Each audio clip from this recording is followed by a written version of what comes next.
NFL generates over 30 times more views than the NBA with 1/4 as many games. The NBA regular season is 82 games and the NFL regular season is 17. On top of that, the NBA has more household names. So how is the NFL generating 3 times more revenue? The answer lives entirely in television. The mission is to shine the light into the darkness.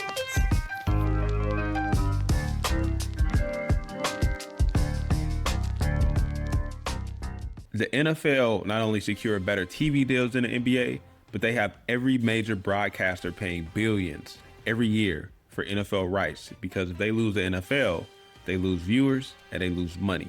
It includes all the big boys like NBC, CBS, Fox, ESPN, and Amazon. This alone is paying roughly $2.2 billion a year just for NFC games. And these TV stations are all publicly traded companies. Disney owns ESPN, Comcast owns NBC, and their stock prices are tied to whether they hold NFL rights or not. Amazon locked in Thursday Night Football exclusively on Prime. These are massive financial commitments from companies that have no choice but to spend the money. The NBA, on the other hand, was just in the spotlight for signing a deal worth $76 billion over 11 years with NBC and Amazon. Sounds huge, but the NFL's current deals total over $113 billion, and that's over the same period. And the NBA has another problem on top of that: League Pass. They charge fans $30 a month and then block you from watching your own home team. The NFL Sunday Ticket, on the other hand, gives out-of-market fans every single game. The NBA is literally charging their most loyal fans for something and then taking the best part away. So, Bull, with all this being said, can the NBA ever catch up to the NFL? I think not, and not because I don't like the NBA. I think, it's very fun to watch, but the structure of both the season and the games makes it so that it just doesn't seem likely. And, each individual NFL game matters so much more than any individual NBA game. On top of that, I think the action in an NFL game is just more exciting. A lot of people think, there's a lot of waiting around in between plays, but in the actual 10 seconds of a play, it's a very violent, very action-packed 10 seconds. And then I think the third biggest issue with the NBA is the star power. Like, this NBA has bigger stars than the NFL. Everyone knows who LeBron James is. Everyone knows who Steph Curry is. But I might go watch the Lakers play and I won't see LeBron, or, I go watch the Warriors play. I'm not going to see Steph. Why? Because there's 82 games and they need to do load management. I think all of those combined to mean lower viewership. I kind of push back on that they'll never catch them. There's obviously a big gap right now, but going back to your argument about the stars, yes, the NBA stars sit out more, but my thing is that the NBA is still winning in star power. And yeah, they're making less money in the NFL, but they're winning in star power, and they've had moments in the Jordan era, moments in the LeBron era, moments when Kobe was doing and Shaq was doing some big things in the early 2000s where I would make the argument they were ahead of the NFL. I don't have the stats in front of me, but from an experience standpoint, it felt like they were ahead of the NFL. So I would think they could recreate that. I just think it's going to take some really big adjustments. So sorry to burst your bubble. The NBA was not ahead of the NFL in total viewership or revenue in the 90s. It did enjoy a massive cultural surge due to Michael Jordan. But I think, a lot of what you said is true. But to that point, the NBA has not been ahead of the NFL even during its peak popularity. So I think that the NFL is just going to continue to maintain that popularity. And what's wild is that the NBA is globally more popular than the NFL. In China, the NBA is mega popular, right? But the NFL still is winning in viewership, and the NFL's global popularity is also growing. They're starting to play games in London and Germany and stuff like that. So the NFL might only get more popular. Who knows?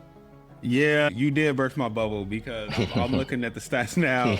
You're right. The NBA was never ahead of NFL. Like you said, they said it came really close in that Jordan era. And then there also was a brief window, is saying around the 2015 and 2017 era, which I'm sure is because of those LeBron and Steph finals that were huge viewership numbers. But that's honestly surprising to me because it felt, yeah, just because Michael Jordan, even now, like, it doesn't seem like there was ever a bigger sports star than him. That's probably true. But I think while that popularity definitely played out throughout the 90s and, he's still mega famous, does anyone watch the Chicago Bulls today because of that? Well, they suck. So, I mean, they're not watching them now. Right. But is the star power, it's just about the star, right? In the NBA. It's not really about the team that they're on. It's just like, oh, LeBron James, I'm going to watch whatever team he's on. KD changes his team every year. I think that's a huge issue with what we're talking about, is that there's no loyalty to the teams, which means that there's no like long-term rivalries being created, but maybe a different topic. No, I mean, I think that does play a part too with the NBA being behind, because I mean, we kind of talked about this before we recorded, but the NFL has way more diehard fans because they're more loyal to those teams, and a part of that is because, one, we talked about how every game feels more like an event, and players just stay on NFL teams longer. Is that true? I think so. I think the star players do stay on NFL teams longer than the average star NBA player. Okay. So just look at the guys who are the stars in the NFL right now. We could just name them off. Like Lamar Jackson, he's been on the Ravens his whole career. Mahomes has been on the Chiefs his whole career. You're right. Josh Allen has been on the Bills his whole career. And those are probably the three biggest guys in the sport. I'm looking it up right now, and you're 100% right. The average NFL player stays with the team for 4 to 5 years on their rookie contract, and star players stay with the team for an average of 9 years. So it definitely is true. I 100% agree that the stars stay with their teams more in the NFL. Culture is a huge part of what we're talking about as well, where I don't know how often, you get together with your buddies on a Sunday and watch, your favorite team, but like that's a thing a lot of people do, right? Is like get together and watch, because again, it's an event, right? It's not something that's happening 4 times a week. So, you get together with your buddies, grab some steaks, grab the grill, grab a few beers and go out and tailgate. But people don't do that for NBA games, right? Yeah, because the NBA doesn't have any events. Like they used to have, the All-Star game used to be an event for them, but it's not fun anymore. And then the playoffs are 7-game series. So that's another thing where the NFL is one and done. So NFL has so many opportunities where you could be like, hey, let's all get together and watch this. Right. Whereas the NBA, there's just less opportunity. And so the NBA tried to fix that by having the in-season tournament, right? Yeah. Like they try to make it so that you care about the middle of the season. Do you think that worked? I think it did help. I think the NBA's biggest issue is the amount of games they have, and I think they are doing everything in their power not to address that. So they keep fixing other stuff, but they don't want to fix the main problem. And until they fix the main problem of, it's just too many games. Adam Silver, if you're watching this, you have too many games. You're doing a good job at running the league, but you have too many games. What's the right number of games? 52 is the right number of games. That's a number that you still are going to make a ton of revenue. It's still obviously way more games than the NFL, but I think it makes the season way more interesting. And I know people are probably looking at it like, oh, that's a lot of games, but it's spread out over time, so it's a lot of less back-to-backs. And you wouldn't lose your TV deals with having less games, because it's not like you're broadcasting all 82 games. You can still broadcast the same amount of games that you do now, but you'll just have all of these other filler games. Knock that down, make the season 52 games. It'll make a huge difference. Do you disagree? I do agree with you. But if we were to increase the games or decrease the games, what would happen? What's being overlooked is how the NBA players have changed, and I think that's affecting the injuries too, because you have taller guys, right? If you talk to a doctor or whoever, when you're taller and you're running up and down the floor more, and you're having to do more because of how the style of play is. Okay. That's different than some of these guys back in the day who it would Okay. have been a guy that was like a 6'9" center that's smoking cigarettes after the game. But I'm saying all he has to do is get on the block and get rebounds. So I did not see where you're going with that at first, but now I get it. You're saying that the bigger body is more wear and tear, right? Yeah, and they're having Yeah. to do more. Like you have, for example, a guy like Charles Oakley.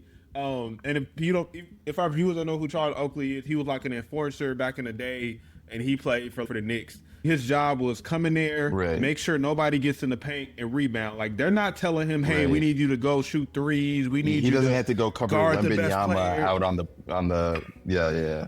I got you. Exactly. I saw a scouting report for a guy that was 7'1". They had all these good things to say about him, and that was for strengths. And for weakness, they said he doesn't shoot the three well. 7'1". Right. Like that would Well, never be a everyone has weakness in the past. So okay, that's a good point. Is that's another thing that might be hurting NBA viewership is three-pointers. What people don't like is that the game has been run up the court, shoot a three, don't play defense, just get back and get the board and then run back up the court and shoot another three. The game has completely changed. So kind of switching gears here because I want to make sure we don't miss the points about the TV.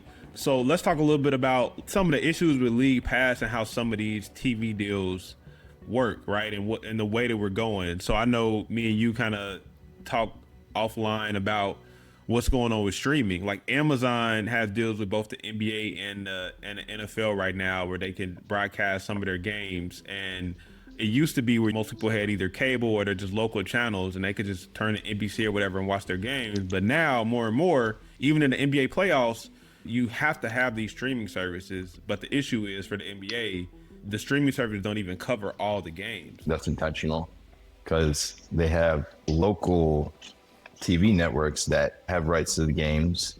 So because of those deals with those local networks have a monopoly on those games versus the NFL, which each of their games is more of an event and they want as many people to see those games as possible.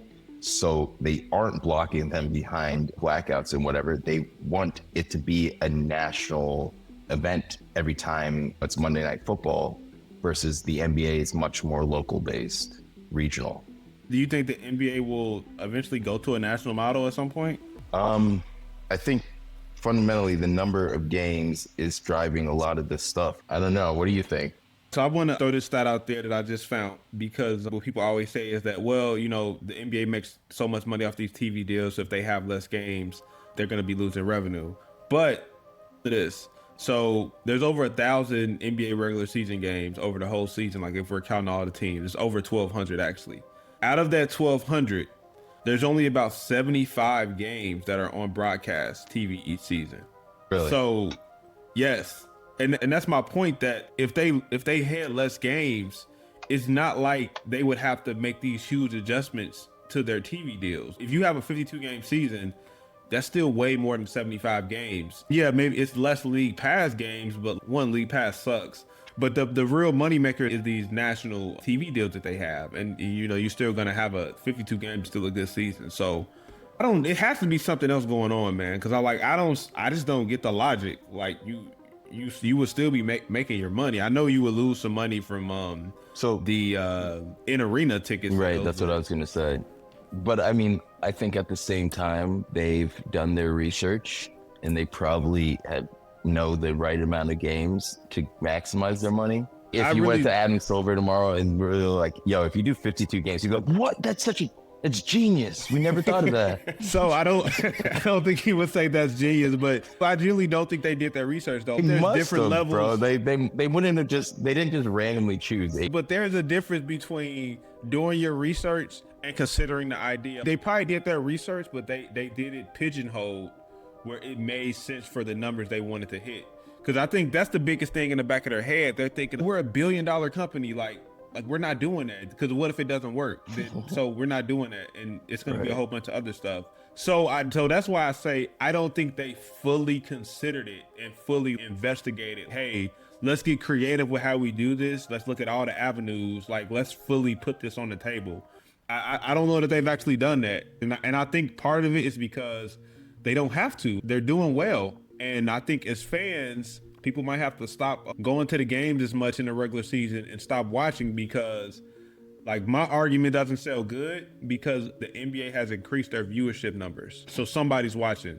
Right. So they're just like, whatever, it's work. What we're doing is working. We don't care if we're behind the NFL. Right. Yeah. I think that's the thing is like a lot of people think, oh, the NBA is failing. They're losing money or something. It's like, no, they're doing perfectly fine. It's just the NFL is doing that much better. To wrap this up, maybe we can both say our final points on if the NBA can catch the NFL. So I can start it off.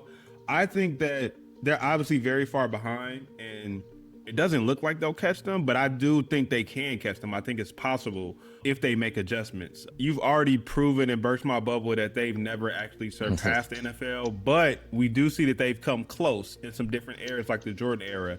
And I think that they have a lot of young star power right now. They have more star power than the NFL they can tap into. I think they have an international market that the NFL will never be able to tap into.